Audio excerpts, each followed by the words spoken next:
Olá, amigos da TV Transamérica.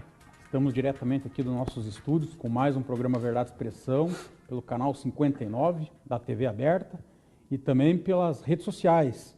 Você pode acompanhar conosco pelo verdadeexpressão.com.br, pelo Facebook da TV Transamérica e também o Facebook do Verdade e Expressão. Você pode participar conosco comentando nessas redes ou então pelo nosso WhatsApp, o 41 99613 3677. Semana passada recebemos o candidato à presidência Cássio Telles e essa semana, candidato à presidência da OAB, Cássio Telles, e essa semana, exercendo a democracia, estamos recebendo aqui o Dr. Manuel Caetano Ferreira Filho, candidato à presidência da OAB. Dr. Manuel, uma honra recebê-lo aqui. E já peço para que você se apresente aí para os advogados que não conhecem, e o público em geral aí, como que você começou a advocacia, qual que é a sua formação, você que é professor. Boa tarde, Rafael. Boa tarde a todos que nos ouvem e assistem. Respondendo a essa sua primeira pergunta, esse seu pedido, eu digo que estudei aqui na Universidade Federal do Paraná, de 75 a 79, colei grau no início de 80 e logo em seguida, 2 meses ou 3 depois, me inscrevi para o concurso para professor de Direito Processual Civil e fui nomeado no final do ano e comecei a dar aula já em 1981, onde estou até hoje na Faculdade de Direito da Universidade Federal do Paraná. No mesmo ano, na mesma época, foi aberto o primeiro concurso para a Procuradoria-Geral do Estado do Paraná e eu e mais alguns amigos participamos deste concurso, eu acabei sendo aprovado também. Na universidade, em segundo lugar, assumi a segunda vaga, na Procuradoria-Geral do Estado fui aprovado em primeiro lugar, assumi em seguida também, e fiquei na Procuradoria-Geral do Estado por 36, 37 anos. Fui o decano durante 6 ou 7 anos e durante esse tempo todo, desde 1980, eu advogo. A Constituição anterior à de 88 permitia a advocacia privada para os procuradores do Estado. E nesse nosso grupo tem velhos conhecidos, seus amigos, como o professor Jacinto, que sempre esteve junto conosco, e outros professores aqui da Universidade Federal do Paraná. Fui juiz do Tribunal Regional Eleitoral também durante o mandato, atuei lá numa eleição muito acirrada. Aqui em Curitiba havia uma disputa entre o Vagnoni e o Cássio Taniguchi. Em Londrina também outra disputa muito acirrada, me parece, entre o Bellinati e o Nedson. Portanto, foi um período de muito trabalho. Eu te diria assim que, em linhas gerais, é esta a minha atuação. Durante muito tempo, você conhece, não sei se estudou lá, nós tivemos 12 ou 15 anos de IBEJ, o Instituto Brasileiro de Estudos Jurídicos, no Paraná. Foi o primeiro instituto a dar cursos de especialização no Paraná. Fui presidente, fui coordenador de vários cursos, né, com aqueles velhos amigos, Juarez Cirino, Clemerson Cleve, o Celso Ludwig, o Faquin. E então tive também essa atuação. E, em rápidas palavras, era isso que eu tinha a lhe dizer numa breve apresentação. Na OAB, já que o tema é esse de hoje... E por que ser candidato a presidente da OAB depois de tanto tempo na advocacia, já tendo feito parte aí de comissões, sendo conselheiro estadual, conselheiro federal, por que você resolveu ser candidato? Muitos amigos e ex-alunos me cobravam por não atuar na política interna, digamos assim, da ordem. Enquanto que eu tinha, como professor, uma atuação forte na magistratura do Paraná, no Ministério Público, fiquei muitos anos lecionando nessas instituições, colaborava também com a OAB, mas fiquei durante muito tempo, talvez até quase 25, 30 anos de advocacia fora da OAB. Fui procurado várias vezes na oposição feita, eu digo na oposição feita porque, como você sabe, há um grupo aqui na OAB do Paraná que está no poder há mais de 40 anos. Uma das chapas de oposição foi do nosso amigo Assis Correia. Naquela época já conversamos, ele pediu para que eu fizesse parte da chapa, pelas razões que tinha na época, não fiz, mas apoiei a chapa já naquela época.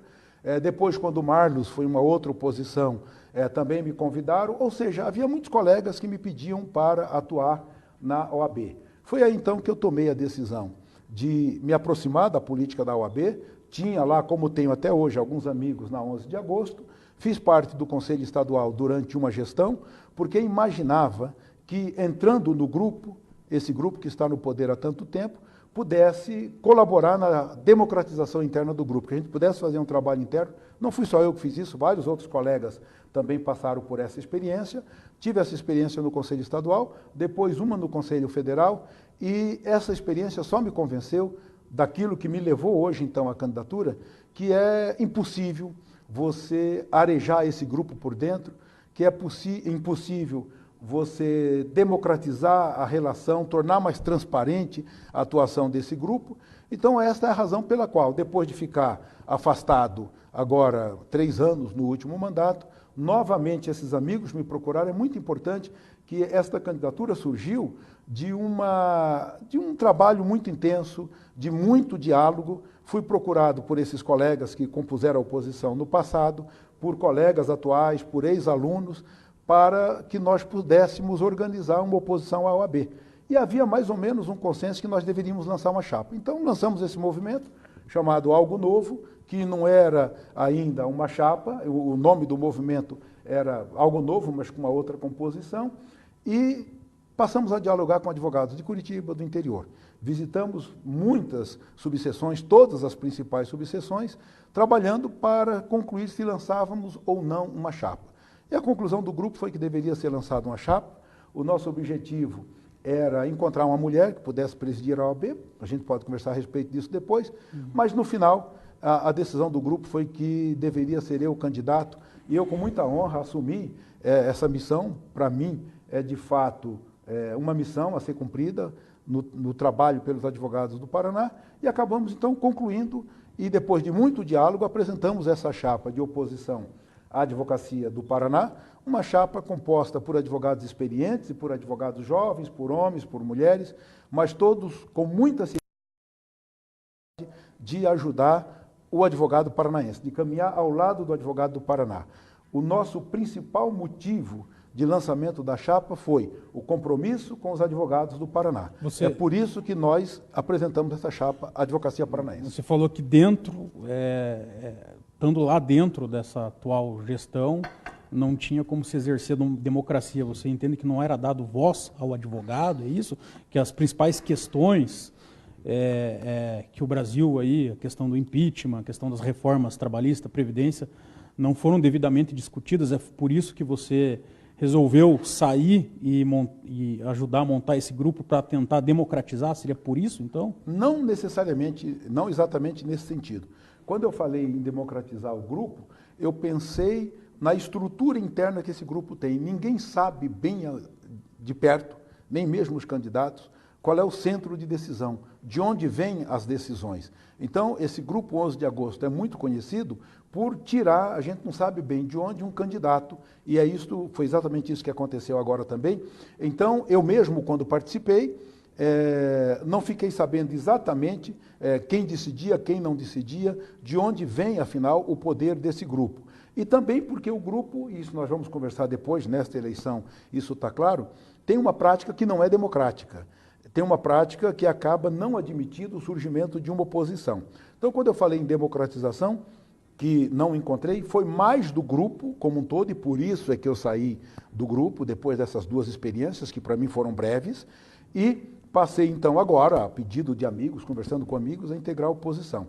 Essa questão da atuação da OAB nas grandes questões nacionais é um outro tema, e eu não me referi a ele enquanto falei com você. Mas, evidentemente, nessa nossa conversa, vamos ter que falar sobre isso também. Tá. Então, só para ficar melhor entendido aí pelo nosso telespectador, você entende que esse grupo da 11 de agosto, as decisões passam pela voz de poucas pessoas decidem, não é discutido amplamente com todo mundo, porque você compunha a chapa como conselheiro, ora estadual, ora federal, e pelo que eu entendi, você diz que não foi ouvido, ou então sequer foi dado a chance de você dar a sua opinião sobre determinadas questões. Isso é absolutamente notório no Paraná, Rafael. Que o processo de decisão desse grupo é esse, ninguém tem dúvida. Inclusive, muitos colegas que ainda hoje estão lá, eu, evidentemente, por razões éticas e de respeito, eu não vou mencionar nome, mas há menos de 2 meses, um mês e pouco atrás, estava com um colega em Brasília que reclamava muito porque queria ser ele o candidato, isso é notório no Paraná, e me disse: Manuel, se você não tivesse, o grupo de vocês não tivesse apresentado uma chapa, eu iria lançar uma chapa de oposição. Isso não aconteceu, evidentemente, mas acabaram se compondo lá, essa pessoa também. Então isso é notório, que essa forma interna, a forma do grupo deliberar, não é uma forma democrática, o que se reflete depois no, digamos assim, confronto nas eleições da OAB.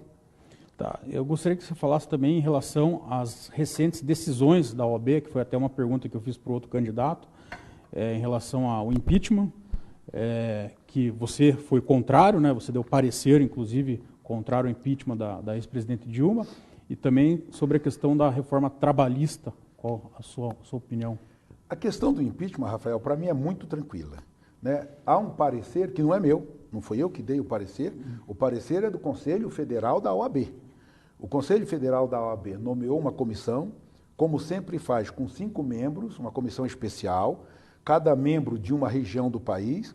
Eu fui um membro indicado para a região sul, nós estávamos lá em 5 advogados experientes, pelo menos 3 deles, com certeza, professores de direito, e nós nos reunimos várias vezes com a assessoria da OAB, que tem uma assessoria boa, o Conselho Federal, e depois de examinarmos todos os aspectos daquele processo do impeachment, de examinarmos um processo que tinha por crime comum sobre os mesmos fatos, também na Procuradoria da República, o Conselho Federal da OAB, por esta comissão, exarou um parecer, isso ali talvez setembro, outubro, de 3 anos atrás, um parecer que concluía pela ausência de fundamentação jurídica para o impeachment.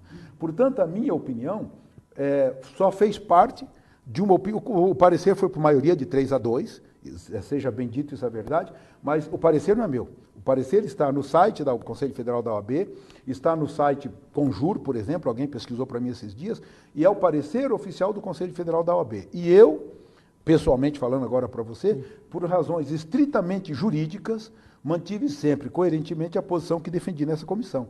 Não havia fundamento jurídico para o impeachment. E depois, tudo o que aconteceu em termos de político, nós sabemos o que aconteceu. Mas a minha opinião ali, exarada, foi estritamente fundamentada no jurídico, e repito, foi a opinião do Conselho Federal. Depois, a gestão em que eu estava, colocou o tema do impeachment para ser apreciado na última sessão. E, evidentemente, o tema não foi esgotado. Foi suspenso, o nosso mandato venceu. Eu, como já tinha dito isso aos colegas do 11 de agosto, tinha muita gente ávida pelo cargo de conselheiro federal, falei: fiquem tranquilos, eu não vou ser candidato à reeleição. Aliás, eu quero dizer o que tenho dito. Ganhando ou perdendo essas eleições, daqui a 3 anos não serei candidato a nada. Lembra o João Bosco? Não sou candidato a nada. Então, não ia me candidatar, e na sessão seguinte, a questão foi a julgamento, e o Conselho Federal decidiu, na época, por aprovar o impeachment da presidenta Dilma. Como eu lhe disse, a minha opinião, junto com os colegas da comissão, foi estritamente jurídica. Mas aqui no âmbito do Paraná, você acha que a questão não foi devidamente discutida, essa questão do impeachment? Eu não estava no Conselho Estadual, mas o que eu sei, e isso para mim foi grave, e todos sabem, é que o tema, ao contrário do que acontece num processo comum perante a OAB, o tema foi sugerido que a OAB fizesse um parecer favorável ou contrário ao impeachment, não teve relator, não teve debate, e no mesmo dia houve um debate ali na hora, não teve debate anterior. A OAB decidiu. Isso é o que me foi relatado por colegas que estavam lá no Conselho. Então, que houve um procedimento atropelado, houve. Talvez a justificativa é que não havia tempo para o procedimento comum. Mas eu não estava lá no Conselho, não sei te dizer exatamente. No Conselho Federal, sei que foi muito bem debatido. Sim, houve uma comissão, etc. Aqui no Conselho Estadual, o que se noticia é que numa sessão só o tema foi apresentado e deliberado. Tá. Para os advogados, se você for presidente em situações como essa, situações como reforma trabalhista, reforma da Previdência, como que você vai proceder? Você vai fazer uma convocação aos advogados para discutir o tema? Qual que é a sua ideia, se for presidente? Nós temos isso muito claro. Na nossa chapa isso foi muito debatido. Nós achamos o seguinte: os grandes temas nacionais merecem uma manifestação da OAB. Eu me lembro, assim, até com certo saudosismo, não muito tempo atrás, em que a OAB, ao lado da CNBB e da ABI, da Associação Brasileira de Imprensa, conduziu a sociedade brasileira na tomada de grandes decisões. Então, a OAB deve se manifestar, mesmo a nossa OAB aqui do Paraná. Agora, eu tenho dito o seguinte: a opinião da OAB, a opinião da advocacia paranaense não é e não pode ser a opinião do seu presidente. Não é e não pode ser a opinião da diretoria. Não é e não pode ser a opinião do conselho. Nós seremos eleitos, evidentemente, e isto poderia nos fazer sentir legitimidade para decidir em nome dos advogados do Paraná. Faremos isso de regra, mas com relação aos grandes temas, nós ouviremos a advocacia do Paraná. Não deixaremos de nos manifestar, mas achamos que nessa nossa ideia de democratização da OAB, não é difícil consultar a advocacia hoje em dia com os meios tecnológicos de que nós dispomos e haverá uma resposta para a sociedade. Ainda que seja, a advocacia paranaense está dividida sobre esse tema e o Conselho não tem uma opinião sim ou uma opinião não. Nós vamos opinar sempre em nome da advocacia paranaense. Quero deixar isso bem claro, que a OAB e a advocacia não têm ideologia, não tem posições políticas, não tem partidos políticos. A OAB deve exercer o seu papel institucional com muita responsabilidade. Você entrou na questão política, é uma pergunta que eu tenho que fazer, porque muitos, inclusive em grupos do WhatsApp, Facebook, redes sociais em geral, teve uma matéria que saiu é notória, da Gazeta do Povo, que dá a entender que a chapa Algo Novo tem um cunho político. E você hoje, no debate pela manhã, falou que nunca foi filiado a partido político nenhum, o que é verdade. Gostaria que você comentasse aí essa situação para esclarecer bem aí para os amigos advogados aí que estão nos assistindo. A pergunta é oportuna, Rafael. É bom a gente lembrar um pouco, já que nós temos tempo. A chapa da situação, a nossa adversária, no pré-lançamento, fez publicar uma matéria na coluna social de um jornal aqui do Paraná, dizendo que esta chapa se organizava para evitar que um grupo de advogados ligados ao PT e à esquerda tomasse conta da OAB. Foram eles que colocaram esse tema, isso é bom deixar bem claro, pela primeira vez. E a partir daí, como você está dizendo, é quase impossível falar dessas eleições sem tocar nesse tema, o que é lamentável, porque eu quero, e nós faremos isso aqui hoje, e quero no debate amanhã também, se o debate realmente acontecer, debater ideias que nós temos para a OAB.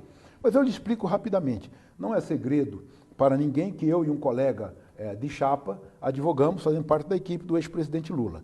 E eu tenho dito sempre o seguinte, a OAB não pode confundir o advogado com a causa e com o seu cliente. O exemplo que todos nós citamos sempre é de Sobral Pinto, o velho exemplo. Sobral Pinto, um homem católico fervoroso, de costumes altamente conservadores, isso não é que ele encarava a vida, portanto, o protótipo de um anticomunista, na época, quando Luiz Carlos Prestes, o secretário do Partido Comunista Brasileiro, Cavaleiro da Esperança, foi acusado, ele se levantou e disse, eu farei a defesa de Luiz Carlos Prestes. É o grande exemplo da advocacia no Brasil. Um homem que percebeu que não poderia colocar o direito de defesa do cidadão, não poderia colocar o próprio Estado democrático de direito e muito menos a advocacia. Acima das suas convicções políticas, e fez a defesa, então, do Luiz Carlos Prestes. Todos costumam cultivar e cultuar, digamos assim, a memória de Sobral Pinto. Pois bem, eu não vejo problema nenhum em que o advogado atenda a este ou aquele cliente. Eu digo, às vezes, até em tom de brincadeira, que quando chega, você é advogado também, quando chega um cliente no escritório, o advogado não pergunta, meu amigo, qual é o seu partido? Qual é a sua ideologia? Isso não faz parte do diálogo do advogado com o cliente. Essa defesa muito me honra, é uma causa aí das mais importantes da vida nacional, não vejo problema nenhum nisso. Então, essa é a primeira observação que eu faço. Não pode a própria OAB querer fazer o que a OAB tem lutado para evitar, que a sociedade e a imprensa confunda o advogado com o cliente. É por isso que muitos advogados, na defesa do seu cliente, viram réu como membro de um grupo criminoso, como formação de quadrilha e assim por diante. Isso tem acontecido no Brasil com frequência. E isso não pode acontecer. Mas tem um outro detalhe que eu tenho explicado sempre e serei breve para que a gente possa debater depois sobre ideias. Muitos colegas que estão na chapa da situação são advogados de membros do PT e de outros partidos. Eu cito o meu amigo Luiz Fernando Pereira, com quem eu me encontro sempre na Polícia Federal, que é advogado do ex-presidente Lula e atua brilhantemente na defesa do ex-presidente Lula. O Luiz Fernando Pereira também é advogado de partido, ou seja, recebe por mês para advogar para o diretório estadual do PT. O meu amigo, ex-aluno, brilhante advogado, Juliano Breda, foi festejado nacionalmente por absolver no Supremo Tribunal Federal a senadora Gleisi Hoffmann e advoga para o ex-ministro Paulo Bernardo. O meu amigo também, que estudou na Faculdade André Passos, filho do grande líder, fundador do PT, Edésio Passos, também está na chapa da situação. E eu tenho dito o seguinte, eu vou na Polícia Federal visitar um cliente, eu vou lá trabalhar. O meu amigo André Passos, vejo ele lá de vez em quando, com a bandeira na mão, gritando bom dia, boa tarde, boa noite, presidente Lula, Lula livre, assim por diante, porque ele faz parte desse movimento Lula livre. E eu não vejo problema nenhum nisso. Cada um advoga de acordo com as suas convicções. A única coisa que não me parece correta é eles apontarem na gente isso como se fosse um defeito, quando exatamente é o que eles têm também. Infelizmente, essa questão foi posta assim para tentar tirar um proveito econômico. Se bate o carimbo do PT no momento político em que o país vive, evidentemente, isso prejudica muito o candidato. Eu tenho deixado claro por onde eu passo, visitando escritórios de amigos, visitando instituições públicas, amanhã visitarei mais 3, eu digo, fiquem tranquilos, aqui não tem um comunista, aqui não tem ninguém que quer aparelhar a OAB, muito pelo contrário, nunca fui filiado a nenhum partido político. Poucos candidatos, tem 32 ou 33 filiados a partidos políticos mais diversos. Na chapa adversária são 29. Na nossa chapa, se você fosse fazer essa pesquisa, tem gente que votou nas últimas eleições em Bolsonaro, outros votaram no Haddad. Eu não perguntei a nenhum colega, isso não fez parte do nosso diálogo, em que presidente ou em que partido ele votaria nas eleições. A nossa pergunta era, meu amigo, você quer trabalhar pela OAB? Você quer trabalhar ao lado dos advogados paranaenses? Você tem um projeto para que a OAB possa recuperar o prestígio que teve na sociedade? Tenho, então você pode trabalhar conosco. Então essa questão política, eu tenho que fazer essa explicação que eu faço agora. E para encerrar tudo isso, Rafael, o nosso presidente atual, candidato ao Conselho Federal, o Noronha, já é membro da chapa que concorre à direção nacional da OAB. Ele será, se ganharem aqui no Paraná, espero que não seja, o tesoureiro do Conselho Federal da OAB, na chapa do presidente, que é o Felipe Santa Cruz do Rio de Janeiro. Felipe Santa Cruz, filho de ex-comunista, filho de gente que foi perseguido, um homem que lutou sempre na esquerda brasileira, depois foi anistiado, ou seja, no Rio de Janeiro há uma campanha insidiosa, horrível que a gente vê, colocando o Felipe Santa Cruz como esse grande comunista, como esse sujeito perigoso. Lá no Rio de Janeiro, para o Conselho Federal, o Noronha se abraça com ele. E aqui diz que ser do PT ou qualquer coisa parecida, eu nunca fui do PT, quero deixar claro, é um defeito. Eu não consigo entender um discurso fora do Paraná e um discurso no Paraná. E eu tenho mais uma razão para te dizer. Se eu tivesse vinculação com o partido político, não preencheria um requisito para ser juiz do Tribunal Regional Federal, do Tribunal Regional Eleitoral. Fui juiz lá um mandato, como eu disse, numa eleição complicadíssima, não recebi uma reclamação, uma crítica, a não ser nos autos, em recursos, de advogado ou de partido político. Então isso me deixa muita vontade para esclarecer aos advogados do Paraná que a escolha não pode ser feita com base nesse critério que os adversários lançaram. Que eles pensem bem nas nossas propostas, olhem bem para a OAB e decidam o seu voto. Eu estava lendo a carta de proposta de vocês e lá fala em relação à magistratura, privilégios, os 60 dias de férias. Tem uma crítica, vocês entendem que o juiz fica 60 dias de férias, não tem quem o substitua, não tem aquele regime de plantão, não tem aquela devida reposição. Como que você pretende, qual que é a sua proposta especificamente para que, uma vez o juiz saiu de férias, tenha a devida reposição? Seria diminuir as férias, ter mais juízes? Qual que é? Explica melhor essa proposta. Tá bem. É notório, Rafael, e você sabe disso, o meu relacionamento respeitoso, amistoso com a magistratura do Paraná. Eu tenho a alegria de me lembrar que quando o desembargador Guilherme Gomes era o presidente da associação, já muitos anos faz, houve uma declaração pública de que eu seria um amigo da magistratura do Paraná. Então eu sempre mantive um relacionamento bom com a magistratura paranaense. Agora eu tenho dito o seguinte, o presidente da OAB não tem amigos, desembargador não tem amigos, presidente de tribunal não tem amigos. Há funções públicas a serem cumpridas. Então, a nossa proposta é de um diálogo com o Poder Judiciário, um diálogo republicano, um diálogo de pessoas que se respeitam, que se colocam na mesma posição de igualdade, para que aconteça o que nós chamamos no jargão jurídico de uma boa prestação jurisdicional. Esta é a preocupação dos advogados. Para o advogado é um prejuízo muito grande a justiça não funcionar com a celeridade que se espera, não funcionar com a qualidade desejada. E um dos problemas sérios que os advogados têm falado e que fere prerrogativa do advogado é não ter juiz na comarca. É muito comum Eu tenho ouvido isso agora recentemente, caminhando pelo Paraná, comarca que fica 2, 3 meses sem juiz. Às vezes o advogado tem só uma assinatura no alvará para poder levantar um dinheiro para um cliente que precisa muito e isso demora muito tempo. Então a nossa proposta é um diálogo sério, respeitoso com o Poder Judiciário, para que a gente possa, de fato, atender a esta necessidade. Quanto às condições da magistratura, nós temos visão clara, nós temos propostas claras com relação a isso. No nosso programa tem lá uma reflexão a respeito das férias, nós temos reflexões sobre o número de sessões no Tribunal de Justiça, ou seja, nós queremos manter um diálogo respeitoso. Eu tenho dito que nós temos um grande presidente no Tribunal de Justiça agora, eu estou falando do Paraná, por isso eu digo isso, e assumirá um outro grande magistrado, um outro amigo também, amigo no plano pessoal, evidentemente, que é o desembargador Xisto, que já foi eleito, e eu tenho certeza que fará uma boa gestão, mas acima de tudo, teremos um diálogo, como sempre tivemos, amizade à parte, um diálogo respeitoso, um diálogo republicano. Por isso é que eu lhe digo o seguinte, os advogados do Paraná podem esperar que a OAB cumprirá o seu papel de defesa do advogado. Quem vai para o órgão de representação dos advogados não pode temer desagradar ao Poder Judiciário, não pode ter medo de desagradar quem quer que seja. Sempre que uma prerrogativa for violada, é dever. Por isso eu te digo que eu terei um diálogo institucional. Não será uma pessoa ou um advogado. É a OAB que estará dialogando com o tribunal. Tenho certeza que serei compreendido. Mas a advocacia paranaense que me conhece sabe que não deixarei jamais de assumir com muito advogados paranaenses das suas prerrogativas, seja em que situação for. Mas objetivamente, então, pleitear a redução das férias dos magistrados?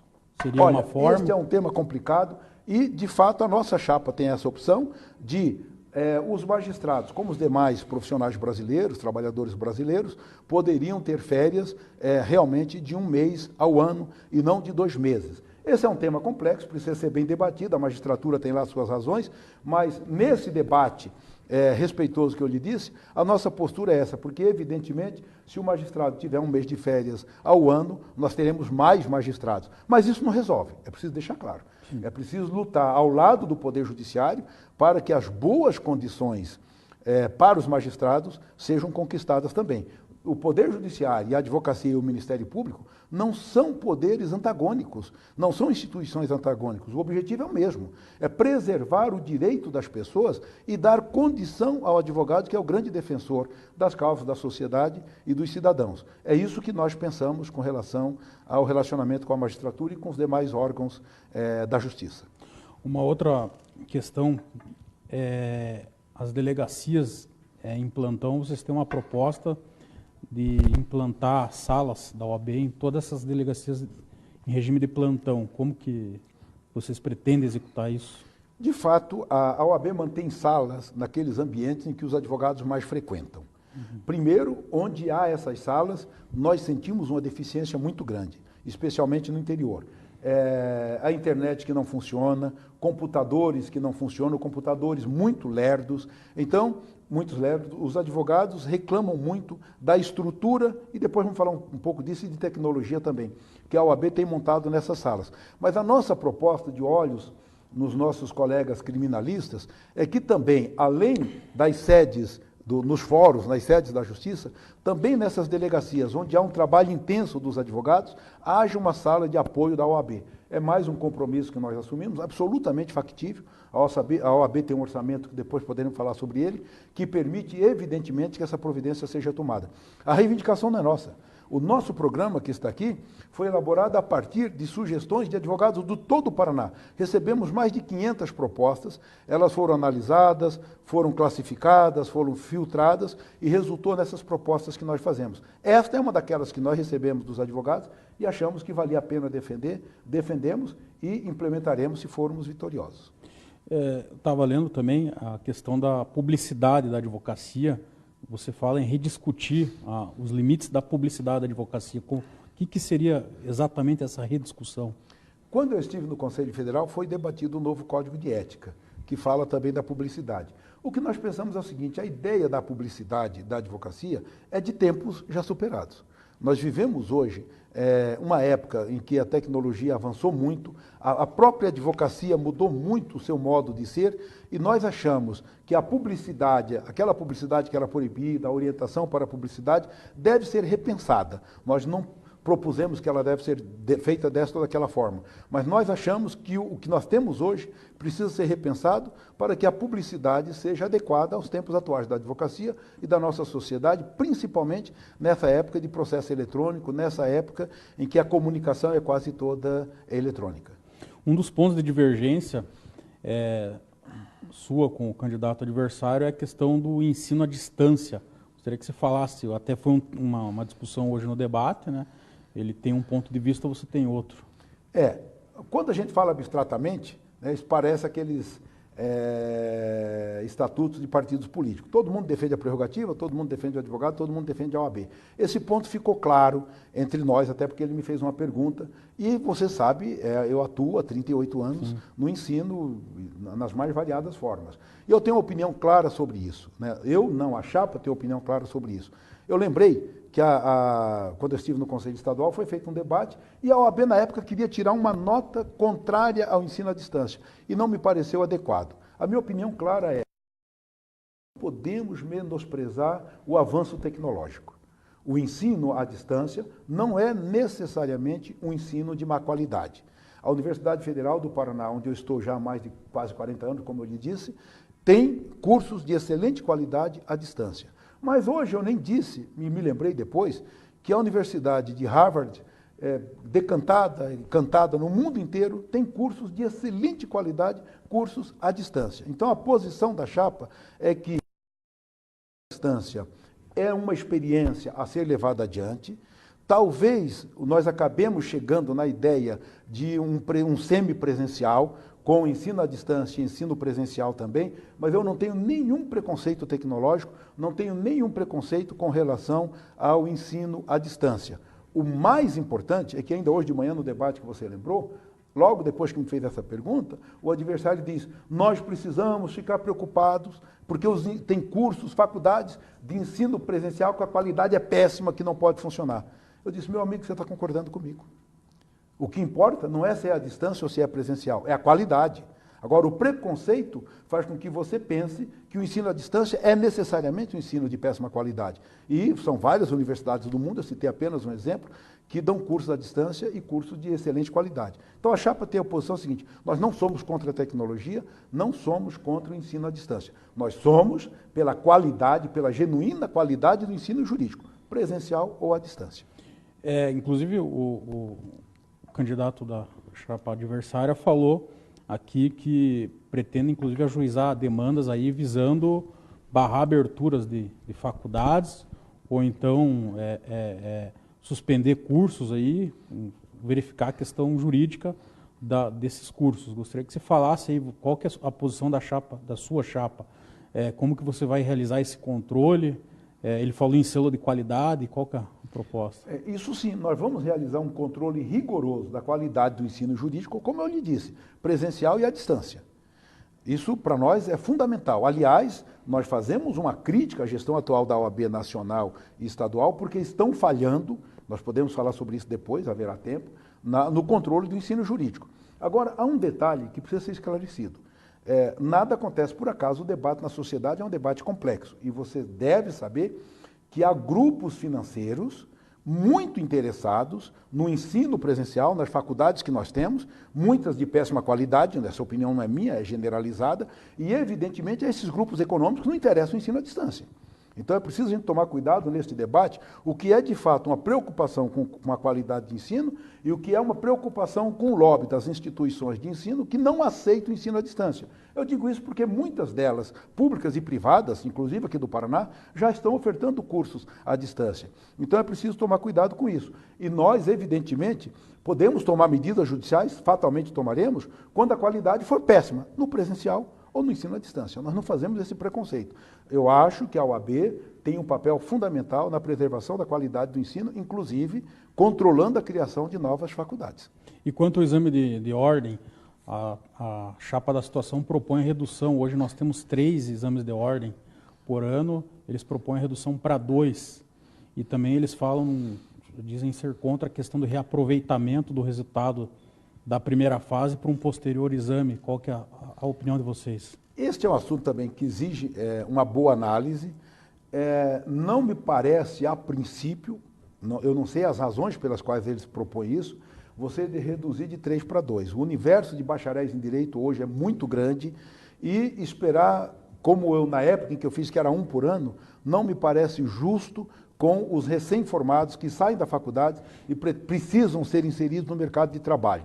Então, não é algo assim que eu faça questão, mas me parece que manter os 3 anuais, essa experiência tem sido, até o meu modo de pensar, uma boa experiência. Com relação a isso, eu não vejo maiores problemas. Participei do debate, até aprofundado, sobre o aproveitamento ou não da primeira fase no exame de ordem.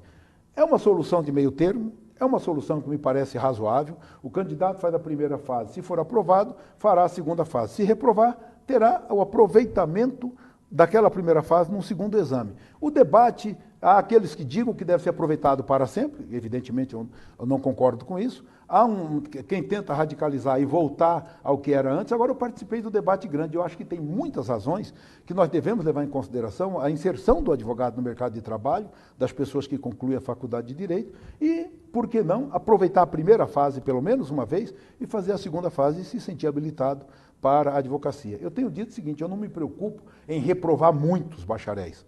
Eu me preocupo, e esta deve ser a preocupação, em fazer um exame de ordem que efetivamente, aí tem que ser feita uma análise técnica, final, refinada, para que o exame seja um exame, não para reprovar 50%, 80%, 100%, mas um exame que possa, de fato, aferir se alguém, um bacharel, está ou não preparado para o exercício da advocacia. Uma outra questão que vocês falam com ênfase é a presença da mulher na chapa, 50% na diretoria, você já falou várias vezes isso. A chapa de situação me parece que chega a um índice de 40%. Gostaria que você falasse aí por quais razões aí de dar tanta ênfase para essa questão das mulheres. Nós não damos tanta ênfase, mas damos ênfase. Na verdade, são 2 razões fundamentais. A primeira é que as mulheres já constituem, no estado de São Paulo, mais de 50% da advocacia brasileira. No geral, está chegando perto de 50%. Nós notamos isso hoje, onde há concurso público. Na magistratura do trabalho, há muito tempo, as mulheres são em número maior de juízes. E nós achamos que, se na OAB esse universo de mulheres é metade, não é democrático, mulher ou a uma mulher, que uma parcela de 50% de uma comunidade seja representado com 2 ou 3% na gestão. Quando eu fui conselheiro federal, nós éramos em 81 conselheiros, são 3 por estado, éramos em 76 homens, 5 mulheres, às vezes 75 homens, 6 mulheres. Isso, evidentemente, não é democrático. A representação dos advogados não está sendo proporcional ao seu número. Então, é uma razão, simplesmente, de ideia de democracia primeira. E a segunda é que nós acreditamos realmente que a gestão feita por homens e mulheres é melhor do que a gestão feita só por homens ou só por mulheres. Nós achamos que a natureza nos fez assim, com essas características que se complementam, e o mundo hoje está descobrindo isso, a gente vê isso nos governos de vários países. Então, nós acreditamos que a igualdade de homem e de mulher perante a lei, a isonomia é absoluta, mas quando a gente se soma, a gestão tem uma qualidade muito maior. Por isso que na nossa chapa nós preservamos, tanto quanto possível, esta paridade. Agora, o discurso deles não é verdadeiro. Porque nós temos no Conselho Federal, de 6 cargos, 3 homens e 3 mulheres. Eles têm 5 homens e 1 mulher. E votaram agora recentemente no Conselho Federal contra uma cota para a participação de mulheres na gestão da OAB. Aprovaram uma cota baixa para 2021. Então, esse discurso não me parece um discurso sincero. Nós temos preservado essa paridade, digamos assim, essa representação das mulheres na OAB. Cláusula de barreira do advogado iniciante, com menos de 5 anos, não consegue participar da gestão. Rafael, esse é um problema gravíssimo. Eu, talvez por conviver com a juventude desde quando era jovem, jamais abandonei, né, o meu convívio no dia a dia. Eu cheguei em Cascavel, Rafael, numa reunião de lançamento de chapa, e fiquei preocupado quando me disseram, Manuel, metade dos advogados de Cascavel não podem fazer parte da gestão da OAB. Porque lá em Cascavel é 50% o número de advogados que não tem 5 anos. No geral, no Estado, chega a 30%. Eu tenho lembrado o Norberto Bobbio, que diz que uma sociedade é tão mais democrática quanto maior for o número de pessoas que podem votar e serem votadas. Não tem sentido alijar o jovem, o advogado iniciante, da gestão da OAB. Essa cláusula de barreira é uma cláusula preconceituosa, não encontra o menor sentido hoje em dia. Eu tenho dito, se o advogado está habilitado para advogar e é obrigado a votar, ele merece também fazer parte da gestão da OAB. E nós faremos toda a luta possível, depende de alteração legal, para que este jovem advogado, advogado iniciante, temos outras preocupações, gostaria de falar sobre elas, possa também fazer parte da gestão. Aliás, aqui na nossa luta pelo Paraná para formar a chapa, nós tínhamos vontade muito de que uma jovem de Londrina fosse candidata ao Conselho Federal. Descobrimos que por 2 meses ela não podia ser candidata. Lamentamos muito. Tem uma proposta da Algo Novo em relação à questão da isenção de mensalidade do advogado. Pode explicar, primeiro, a anuidade, em que contexto isso vai se dar? A advocacia iniciante vive numa situação, financeiramente falando, muito precária. Eu me reuni com muitos jovens pelo Paraná fora, me lembro de uma reunião em Foz do Iguaçu, em que eu tenho dito sair quase que deprimido, porque, de fato, quando ele está iniciando a carreira, tentando se inserir no mercado, ele sofre o impacto de, no ato de inscrição, pagar uma anuidade e uma série de taxas que tem que pagar. Tem, só para citar, te ajudar aí, R$ 255 a taxa de inscrição, e daí tem o token lá, que é R$ 55. Você tem uma proposta, e tem registro de sociedade de R$ 270. São taxas e mais taxas. Uma proposta de isenção aí para o advogado iniciante. Eu estava com uma jovem advogada antes de ontem, em 2 vizinhos, e ela falou, professor, como o senhor disse aí, eu paguei todas essas taxas, já faz mais de mês, até agora não estou habilitado a advogar, porque o advogado primeiro paga e depois recebe autorização para advogar.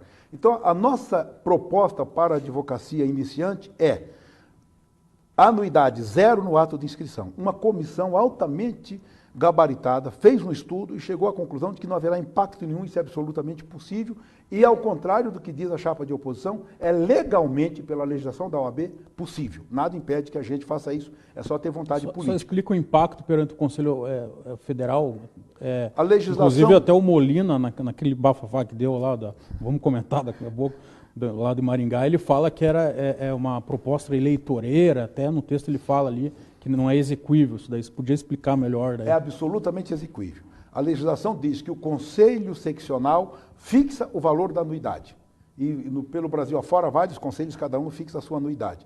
E que do valor da anuidade, isso também é da legislação, um percentual vai para o Conselho Federal. É o Conselho Estadual que fixa a anuidade. Não há problema nenhum então, nisso. Se for 0 anuidade, o Conselho Federal tem 0. Na primeira vai ter 0, que é o percentual. Certo. Nós estamos fazendo ou propondo uma gestão para benefício do advogado, porque nós achamos que a OAB não é uma instituição que deva, no final da gestão, se vangloriar que tem não sei quantos milhões em caixa, e os advogados penando sem poder pagar. Então a nossa proposta é essa, e mais, nós temos uma proposta de descontos escalonados para a 2ª, 3ª, 4ª e 5ª anuidade. Só não lançamos essa proposta pela falta de transparência. Ninguém sabe o que acontece na OAB do ponto de vista financeiro. Vamos falar sobre isso também, Você falou em auditoria de contas, 60 milhões a arrecadação da OAB mais de 60. Anual. Tem município que arrecada bem menos, eu até faço um paradigma, né? Porque o município não arrecada nem metade, tem município que não arrecada nem metade disso e a OAB arrecada mais 60 milhões. Você fala em auditoria nas contas, a chapa de situação fala que é tudo transparente, está no site, tem planilha, tem tudo discriminado. Só vou encerrar. Então, para o advogado iniciante, nós faremos na nossa gestão descontos até a 5ª anuidade, se é absolutamente possível. Não temos os dados hoje para falar detalhadamente quais valores e assim por diante. Quanto à transparência, o problema aqui para nós é mais sério, porque a OAB do Paraná não tem a transparência que exigem dos órgãos públicos. Se você pegar o portal de transparência do governo federal, você encontra informações que não está no site da OAB. Por exemplo, nós verificamos há poucos dias atrás que um grupo grande de advogados se hospedou no hotel de luxo em Foz do Iguaçu, no Hotel Bourbon em Foz do Iguaçu, um hotel caro, e no site da OAB, da Transparência, não aparece quem esteve hospedado, quantas pessoas estevem lá. Se você fala também de refeições, de passagens e assim por diante, só aparece o valor global gasto com diárias. O advogado paranaense precisa ter a informação. Não se trata de acusar se há honestidade ou não há honestidade. O problema é de transparência, a democracia exige transparência. E essa transparência não há hoje no site da OAB. Por isso é que eu te digo, nem tudo que se fala na campanha é verdadeiro. Os advogados paranaenses precisam saber, inclusive porque nessas hospedagens tem advogados de 2 categorias, tem apartamentos de categorias distintas. Então é essa transparência que nós queremos. A advocacia paranaense precisa conhecer como o dinheiro que paga é utilizado na gestão da OAB. Para ser mais específico, você defende a transparência, de repente, você está falando aí de hospedagem, passagem aérea, de repente no portal, assim como tem em vários municípios, né, Tribunal de Contas faz isso, você entra lá no site do portal da transparência, você clica em cima, já aparece todos os recibos, ou a cópia mesmo, né? Tem esse sistema que dá para ser implantado. É isso que nós queremos. Não adianta dizer que foram gastos R$9.000 com diárias. Nós queremos as notas.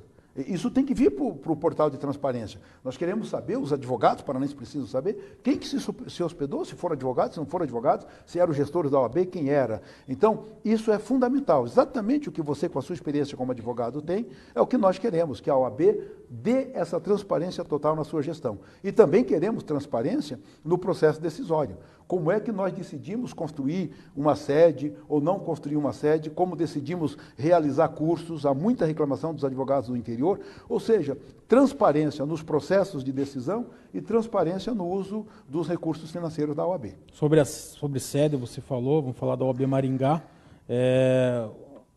a situação fala que houve uma economia para os cofres da OAB, porque a filha do Molina, que é arquiteta, fez o trabalho de forma graciosa. No entanto, vocês alegam que essa obra foi paga para a construtora Rosa dos Ventos, que esse trabalho de arquitetura estaria englobado no serviço. Puder explicar melhor isso daí? Vamos esclarecer isso. Aliás, é preciso esclarecer. Eu queria dizer o seguinte, não há nenhuma suspeita com relação ao Molina, não há nenhum ataque em relação ao Molina, não há nenhum ataque em relação a quem quer que seja do ponto de vista pessoal. O que aconteceu, de fato, em Maringá foi, na construção da atual sede, o projeto arquitetônico foi feito pela filha do Molina, que foi presidente da subseção e é vice-presidente hoje. Ele disse que a OAB ia construir uma nova sede. Tomou conhecimento porque era filha. Os demais arquitetos paranaenses não tomaram conhecimento. Aqui reside um problema.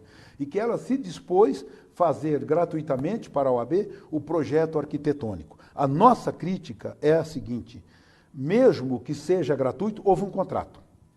O contrato houve, evidentemente, você tem formação jurídica, nem todo contrato é contrato oneroso. Sim. Houve um contrato com uma arquiteta e os demais arquitetos paranaenses não tiveram a mesma possibilidade. E o que é evidente, nós confirmamos depois, Rafael, esta obra, este projeto arquitetônico, dá para essa arquiteta, eu tive vendo, uma jovem de 20 e poucos anos, formada há menos de 5 anos. A obra é uma obra maravilhosa, uma obra grandiosa, sim, e isso vai para o seu acervo técnico. Aliás, se você abrir o site do escritório da arquiteta, o primeiro prédio que aparece é esse prédio. Mas esse contrato apareceu ou não apareceu? Essa que é a grande pergunta dos advogados. Não, o que eu estou te dizendo é o seguinte, se é um contrato escrito ou um contrato verbal, não faz diferença, né? Ela fez o projeto arquitetônico, sim, isso todo mundo admitiu. O projeto arquitetônico é dela. E ela fez o projeto arquitetônico sem cobrar. Agora, o fato dela não cobrar não muda no nosso modo de pensar aí um problema sério de moralidade administrativa. A gestão da OAB não é uma gestão para dar privilégio à filha dos gestores. A questão é simples, Rafael. A obra dá ao arquiteto uma publicidade, dá para ele um acervo técnico, isso significa, inclusive, recurso financeiro para participar de futuras licitações, para angariar novos clientes. Não é à toa, e isso me mostraram ainda hoje, que se você abrir o site do escritório, a primeira referência é o prédio da OAB de Maringá. Então, foi feito de forma gratuita, foi, mas isto não pode acontecer, não houve transparência. Se você buscar justificativa, ele diz exatamente isso. A minha filha ficou sabendo que ia ser construída uma nova sede. A minha filha não é arquiteta, mas se eu tivesse uma filha arquiteta, ela não teria ficado sabendo. Os outros arquitetos do Paraná não ficaram sabendo. Então, é nisso que nós insistimos.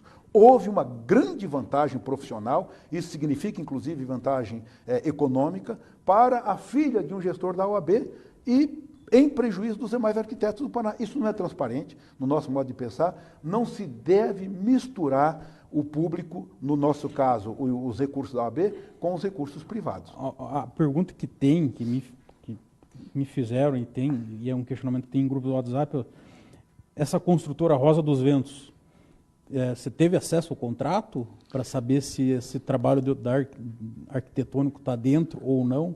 Isso é irrelevante. Na verdade, há aí uma dúvida se de fato a Rosa dos Ventos ficou ou não com a responsabilidade de fazer o projeto. Porque a chapa de situação fala que houve uma economia. Se tivesse dentro do objeto do contrato, daí não é mais economia. Não havia economia. Mas eu não quero discutir isso aqui. Sim. O que eu quero dizer é o seguinte, mesmo que tenha sido gratuito, que não tenha tido nenhum custo para a OAB, mesmo que tenha havido essa economia, o problema não é esse. O problema é o projeto ter sido feito gratuitamente por alguém que tomou conhecimento através do seu pai para fazer o projeto, ou através da gestão da OAB. Né? Se estava ou não no contrato, se a construtora era ou não obrigada a fazer, não vem o caso. Se fosse, seria mais grave. Mas o que nós queremos destacar aqui é o seguinte, houve uma vantagem no nosso modo de pensar, em razão do relacionamento com a gestão da OAB, para uma arquiteta que não tinha um acervo técnico, que se fosse feita talvez uma licitação ou algum procedimento, um edital para escolher, eu não sei se ela seria escolhida ou não, mas isso não aconteceu. O problema grave não é a construtora estar obrigada ou não a apresentar o projeto arquitetônico, é ele ter sido feito, ainda que sem custo nenhum para a OAB, pela filha do gestor. Isso é grave, com evidentes vantagens para ela. Vamos falar de mais duas questões do nosso dia a dia, advogado. Sustentação oral. Você tem que estar lá 1h30 da tarde no tribunal, tem a questão da inscrição online, mas mesmo você fazendo a inscrição online, você tem que ir lá, estar presente 1h30 da tarde e você não sabe o horário que você vai sair. Como regular isso? Porque é um absurdo o advogado ele fica praticamente à disposição a tarde inteira e não pode marcar nenhum outro compromisso. Por você falar em inscrição online, eu já entro nesse tema, mas a OAB está preocupada hoje com a construção de elefantes brancos, de salas, de imóveis pelo interior afora, quando a advocacia hoje, como você bem sabe, é uma advocacia digital. Então nós temos dito que o apoio que a OAB precisa dar para o advogado é esse apoio tecnológico. Não adianta mais ficar construindo sede física no interior. É preciso que a OAB dê o amparo necessário, as condições necessárias para que o advogado bem se prepare para essa advocacia digital tecnológica. Com relação à inscrição, você sabe, eu vivo esse problema há muito tempo, as sessões no tribunal, e aí são os valorosos desembargadores que trabalham até 10h30, 11 horas da noite. E às vezes você tem que chegar lá 1h30 da tarde e ficar aguardando até o final. Este é um dos temas que eu acho que a OAB com isenção, a OAB que não se preocupa em agradar o judiciário, a OAB que teme dialogar com sinceridade, com coragem com o judiciário, não tem feito, que a gente precisa conversar com o Poder Judiciário para dar uma solução a esse problema. É mais grave ainda, Rafael. E não é a culpa deste ou daquele desembargador, desta ou daquela Câmara. Você deve presenciar isso, eu vejo todas as semanas, o advogado vem lá de Foz do Iguaçu, vem lá de Paranavaí, de Terra Rica, para sustentar, e na hora da sustentação é anunciado, o julgamento foi adiado. Isso não pode continuar acontecendo. Nós precisamos fazer alguma coisa e, evidentemente, há o que fazer. Eu disse para você que confio no Tribunal de Justiça do Paraná num diálogo bem republicano para que a gente encontre solução. Só para você complementar a tua resposta, o Tribunal não está conseguindo ainda cumprir totalmente o novo CPC no que se refere à videoconferência, né? Claro. Não é em todos, que daí o advogado evitaria de ter que se deslocar, né? Mais de uma vez eu vi advogado que não veio sustentar, requerendo que queria fazer a sustentação por videoconferência. É um outro tema que toca a OAB. Né? É preciso cobrar do tribunal. Cobrar, que eu quero dizer, é dialogar, é conversar com a magistratura. E cobrar não significa que você vá se indispor, que tenha medo de ir para o tribunal. Aliás, eu quero declarar, nessas alturas da minha vida, mas eu faço em nome da chapa. Ninguém do nosso grupo pretende ir para o tribunal pelo quinto. Aqueles que queriam ficaram fora da chapa. Porque quem tem preocupação de ocupar o quinto constitucional tem a preocupação de agradar o tribunal que depois virá votar se ele irá ou não para a lista. Então, eu queria dizer para você o seguinte, com relação a esse tema e tantos outros, esses dias eu estava lá na Câmara de Recursal, do Juizado Especial, você deve ter essa experiência, eu te diria talvez uns 300 advogados esparramados pelo chão, nas piores condições, e o presidente, o juiz substituto de segundo grau, dizendo, pelo amor de Deus, saiam daqui e reclamem lá no gabinete do presidente, me ajudem, nós não temos condições de continuar trabalhando assim. Então é um problema de estrutura, eu quero caminhar ao lado do judiciário. Eu quero junto, como já fiz em outras oportunidades, ao lado da administração do judiciário, buscar soluções para esses problemas que nós temos. E, evidentemente, é esta colaboração que a gente quer ter para esses problemas e para outros que aparecem também na prestação jurisdicional. Outra questão é estacionamento nos fóruns, que é uma grande dificuldade que nós, advogados, sofremos. A gente sempre está com aquela agenda corrida, daí tem que ficar procurando lugar, procurando estacionamento e perde tempo. Claro que é um problema que diz respeito ao conforto do advogado. Não é dos mais graves, Sim. Mas é um problema mesmo. Eu me lembro que, algum tempo atrás, uma empresa muito esperta botou um estacionamento ali, desse que pega o teu carro e vai estacionar, e cobrava R$50 por hora. Né? E todos os advogados tinham que fazer isso, porque ali não tem onde estacionar. A reclamação que se faz é o seguinte: todos os desembargadores e juízes têm estacionamento. Há um amplo estacionamento para os funcionários do tribunal. Há um amplo estacionamento para o Ministério Público.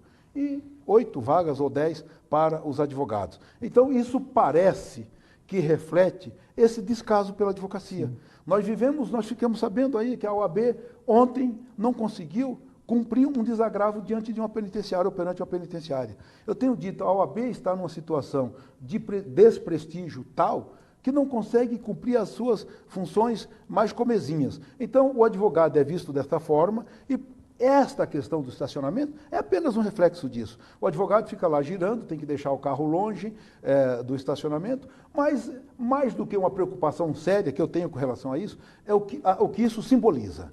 Né? Estacionamento para funcionários, estacionamento para todos os juízes, estacionamento para todos. Eu não tenho onde deixar o carro e tem um monte de vaga de funcionário, várias vagas para o Ministério Público, e o advogado não pode deixar o seu carro naquelas vagas. Isso é apenas uma simbologia da situação em que o advogado se encontra no contexto, digamos assim, das instituições da justiça. Manuel, agradeço a sua entrevista. Estamos chegando ao final, quase 1 hora já. Eu deixo o espaço livre aí, temos aí 2 minutos aí para você dar suas considerações finais. Eu quero agradecer mais uma vez, Rafael, em nome não da minha chapa, mas da Advocacia Paranaense, porque o espaço que você abre é para um debate, para esclarecimento dos advogados e que assim eles possam votar com muita consciência. Por isso é que eu digo a você, advogada, a você, advogado do Paraná, a vocês principalmente que não têm vindo votar nas últimas eleições, é preciso prestigiar a nossa instituição, é preciso que o advogado sinta a sua responsabilidade. Eu sei que a prática não democrática da OAB tem afastado muitos advogados da OAB, mas nós precisamos votar, precisamos comparecer às urnas. E você que ainda está indeciso, nós sabemos que são muitos indecisos, olhem bem para a nossa chapa. Há uma oposição séria, uma oposição viável para uma boa gestão da OAB, uma oposição que conhece os problemas dos advogados, os problemas da violação das prerrogativas, o problema da advocacia iniciante, que, como eu disse, enfrenta muita dificuldade e nós apresentamos várias soluções para eles, o problema dos advogados que não encontram juízes para despachar, que ficam nas comarcas muito tempo sem juiz, com as dificuldades para fazer levantamento dos seus alvarás, o problema dos honorários sucumbenciais, que a gente debate tanto sobre eles. Então, eu quero dizer à advocacia paranaense, são advogados experimentados, são advogados que têm um único compromisso com a advocacia paranaense. Nós queremos acompanhar o advogado paranaense no seu dia a dia.